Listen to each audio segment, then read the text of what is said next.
This channel does not promote any violent, harmful, or illegal activities. All content provided by this channel is meant for an educational purpose only. আর এই মুহূর্তে খবরের update দিই। আরজি করে দুর্নীতির তদন্তভার পেয়ে সক্রিয় CBI, তদন্তভার পেয়ে নিজাম প্যালেসের বৈঠক এজেন্সির। আর এই বৈঠকে ছিলেন দুর্নীতি দমন শাখার সব অফিসার ও কর্তারা।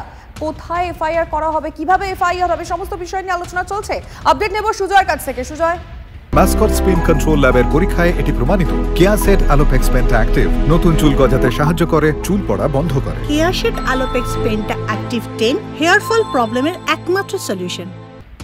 একেবারে দেখো, গতকাল সন্ধ্যায় নিজাম প্যালেসে বৈঠক বসে অ্যান্টি কারাপশন ব্রাঞ্চে অর্থাৎ দুর্নীতি দমন শাখায়, এবং সেই বৈঠকে সিবিআই পদস্থ কর্তা এবং প্রত্যেক অফিসাররা উপস্থিত ছিলেন। এবং যেটা সূত্র মারফত জানা যাচ্ছে, দিল্লি থেকেও সিবিআই হেডকোয়ার্টার থেকেও অফিসাররা ভার্চুয়ালি সেই বৈঠকে যোগ দিয়েছিলেন। মূলত যেহেতু কলকাতা হাইকোর্ট আরজিকর দুর্নীতি তদন্তভার সিবিআই এর হাতে তুলে দিয়েছে, তাই সেক্ষেত্রে সেই বিষয়েই আলোচনা হয় তেমনটাই জানা যাচ্ছে। অর্থাৎ কিভাবে, কোথায় এফআইআর হবে, কলকাতায় হবে না দিল্লিতে হবে, কিভাবে তদন্ত এগিয়ে নিয়ে যাওয়া হবে, অর্থাৎ সেই রূপরেখা ঠিক করা এবং কোনো তদন্তকারী দল গঠন করা হবে কিনা, নাকি কোনো নির্দিষ্ট অফিসারের টিম সেই কাজটি করবে, এই সংক্রান্ত বিষয়ে আলোচনা হয়েছে। প্রাথমিকভাবে যেটা সিদ্ধান্ত আমরা জানতে পারছি, কলকাতায় অ্যান্টি কারাপশন ব্রাঞ্চ অর্থাৎ দুর্নীতি দমন শাখা তারাই মামলা রুজু করবে, এবং টালা থানায় যে আখতার আলী মামলা করেছিলেন সেটার উপর বেস করে, সেটার উপর ভিত্তি করেই মামলা রুজু করা হবে এবং তার পরবর্তীতে তদন্তভার এগিয়ে নিয়ে যাবে। এবং এদিকে আজকেই সকাল 10:30টার মধ্যে এসআইটিকে সমস্ত নথি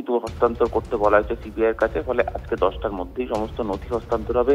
সেই মর্মেও প্রস্তুত থেকেছে তদন্তকারীরা যে কি কি নথি এসআইটির তরফ থেকে দেওয়া হয় এবং আরো কি কি নথি প্রয়োজন হয়, সেই নথিগুলো স্বাস্থ্য দপ্তরের কাছে চাওয়া হবে নাকি আরজিকর হাসপাতালের কাছে চাওয়া হবে, এই সংক্রান্ত বিষয়গুলি নিয়ে মূলত আলোচনা হচ্ছে। ফলে তৎপরতা শুরু হয়ে গিয়েছে সিবিআই দপ্তরে এবং খুব বেশ, আমাদের নজর থাকবে। সুজয়, অনেক ধন্যবাদ। আরো একটা চাঞ্চল্যকর খবরে নজর রাখবো। আরজিকর কাণ্ডে যখন তোলপাড় গোটা রাজ্য, গোটা দেশ, কিন্তু তার মাঝখানেই শহরের রাস্তায় আক্রান্ত টলিউড অভিনেত্রী পায়েল মুখোপাধ্যায়ের গাড়িতে হামলা, হেনস্থার অভিযোগ। গতকাল সন্ধ্যায় সার্দান এভিনিউ দিয়ে গাড়ি চালিয়ে ফিরছিলেন অভিনেত্রী। অভিযোগ, বাইক আরোহী এক যুবক তার গাড়ি ওভারটেক করে গাড়ির কাঁচ নামাতে বলেন। না নামানোই গাড়ির কাঁচ ভেঙে দেওয়ার অভিযোগ উঠল। অভিনেত্রীর গায়ে এসে পড়ে ওই ভাঙা কাঁচ। এসএসকেএম হাসপাতালে চিকিৎসার পর টালিগঞ্জ থানায় লিখিত অভিযোগ দায়ের করেন তিনি। পুলিশ যুবককে গ্রেপ্তার করেছে। অভিনেত্রীর বিরুদ্ধে গাড়ি নিয়ে বাইকে ধাক্কা মারার পাল্টা অভিযোগ দায়ের করেছেন ওই যুবক। ঘটনায় আতঙ্কিত অভিনেত্রী।